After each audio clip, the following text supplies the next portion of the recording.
안녕하세요, 카이시입니다. 요새 스테이블 코인이 장안의 화제입니다. 많은 분들께서 과거 건도형의 루나를 떠올리시면서 손사리를 칠 수도 있는데 이번엔 다릅니다. 확실히 달라요. 먼저 서클이란 주식을 보겠습니다. 상장 2주 만에 주가가 8배 이상 올랐습니다. 미국 증시에 상장된 주식회사인데 스테이블 코인을 찍어내서 매출과 영업이익을 만들어냅니다. 그간 비트코인과 같은 류의 코인들이 사용 가치가 없어서 가치 평가를 받지 못했던 과는 180도 다릅니다. 즉 기존 코인과는 다른 부류의 녀석이 등장했습니다. 근데 이 녀석이 심지어 미국 달러 패권을 위해 국가적인 지원을 받습니다. 그리고 빠르게 결제와 대금 거래 시장에서 자리를 잡아나갑니다. 심지어 미래 화폐 구조를 근본적으로 혁신할 것이라는 평까지 받고 있죠. 대체 이 스테이블 코인이라는 녀석이 정확히 뭐 하는 놈일까요? 기존 코인과는 뭐가 다를까요? 미래 화폐 구조를 어떻게 혁신할 것이라고 기대가 되길래 시장이 이렇게 난리가 난 것일까요? 오늘 하나씩 살펴보겠습니다. 그럼 시작합니다. 우선 기존 코인을 살펴볼 필요가 있겠습니다. 기존 코인은 사용 가치가 없습니다. 그게 무슨 말이냐면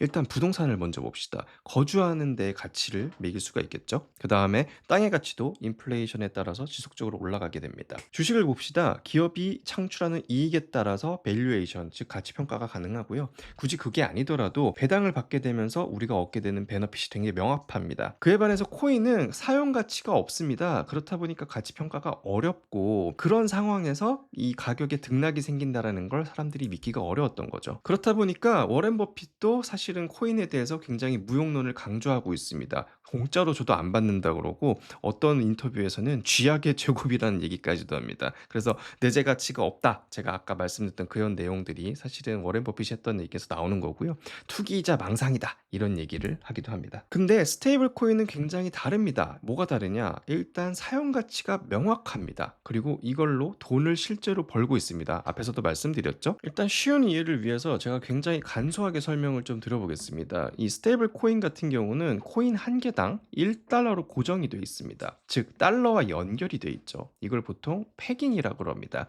여기서 가장 중요한 포인트는 가격에 변동이 없다는 얘기입니다. 즉 비트코인이 가격 변동성을 먹고 우리가 투자를 하는 거지 않습니까? 거기서부터 본원적으로 다르다고 생각을 할 수가 있겠습니다.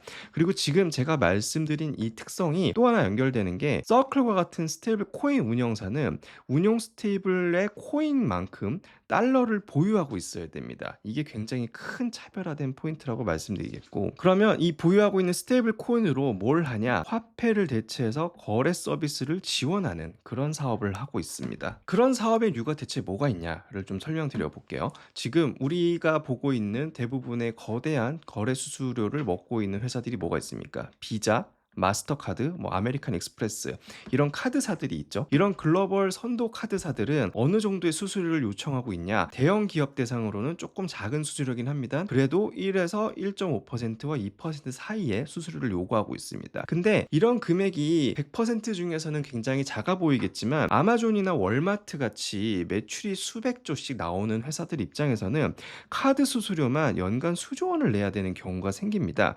근데 앞서 말씀드렸던 서클 같은 경우는 스테이블 코인을 발행하지 않습니까? 그러면서 암호화 화폐를 사용하다 보니까 여기에서 나오는 수수료가 굉장히 낮습니다. 그래서 비자라든지 마스터카드라든지 이런 데 대비해서는 10분의 1 수준의 수수료를 내고 있다는 평도 있습니다. 그러면 수수료가 이렇게 10분의 1씩 떨어지니까 아마존과 월마트 입장에서는 이런 카드 수수료를 수조 원 내고 있던 것들이 상당 부분이 바로 영업이익으로 세이브가 되면서 수익률이 급격하게 올라갈 수 있는 그런 모습을 보이게 됩니다. 그렇다 보니까 지금 스테이블 코인이 지금 제가 말씀드리는 이 거래 수수료라는 시장에서 굉장히 돌풍을 일으킬 수 있는 가능성이 높고, 실제로 서클 같은 경우는 거기에서 매출과 수익까지도 창출해서 사업을 하고 있다라는 말씀입니다. 또 하나 눈여겨볼 필요가 있습니다. 앞서 말씀드린 것처럼 스테이블 코인 규모가 커지면 달러도 같이 보유를 해야 된다고 말씀을 드렸죠. 그 규모가 정확히 1대1로 패깅이 되어 있어야 됩니다.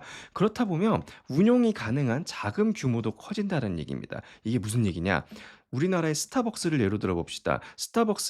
한국 스타벅스가 전 세계적으로 잘하고 있는 것 중에 하나가 충전해서 선불금으로 쓰는 겁니다. 많은 분들이 스타벅스의 기프트 카드, 즉 현금이 충전돼 있는 카드를 지인에게 선물해 보셨거나 내 스타벅스 카드에 돈을 충전해 놓고 굉장히 심플하고 간단하게 주문을 했던 경험들이 있으실 겁니다.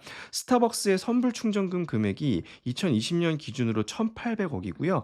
우리나라 웬만한 선불 충전금 해서 운영해주는 핀테크 파이낸스 사업자보다도 큰 규모입니다. 지금 2025년이지 않습니까? 이 금액은 더 커졌고요. 이 선불 충전금, 즉 선수금의 평균 잔고가 얘네들이 딴 데다가 투자를 해서 운용을 할 수 있는 금액의 규모가 됩니다. 즉 이 1,800억 중에서 안정적으로 '이 금액만큼 유지가 될 수 있겠구나.'라는 금액이 예를 들어 1,000억이라고 칠게요.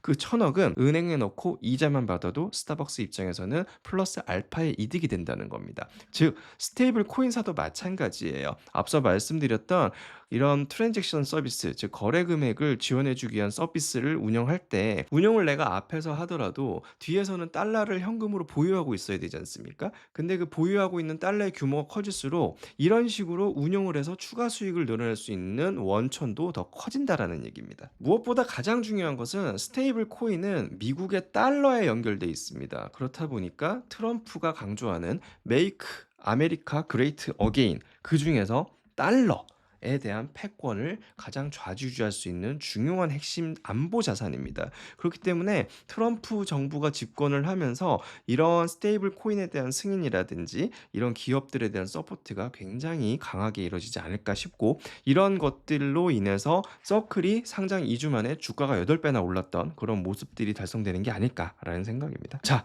이제 스테이블 코인은 더 이상 코인으로 취급하면 안 됩니다. 기업이자 주식이죠. 앞에서 재무제표를 보여드렸다시피 서클이라는 회사는 실제로 매출을 일으키고 있고요. 실제로 수익을 내고 있고요. 앞으로 이 매출과 수익은 훨씬 더 커질 겁니다. 그래서 더 이상 스테이블 코인을 기존의 루나라든가 테라 같은 이런 전통적 코인과 같은 선상에서 바라보시면 안 됩니다. 그래서 오늘 말씀드린 내용에 기반해서 스테이블 코인에 대한 이해도를 조금 더 높이시고 패러다임의 변화 속에서 우리가 투자할 수 있는 투자처를 잘 확보하는 게 중요한 포인트라고 생각을 합니다. 오늘 영상 도움이 되셨다면 구독과 좋아요 부탁드리겠습니다. 감사합니다.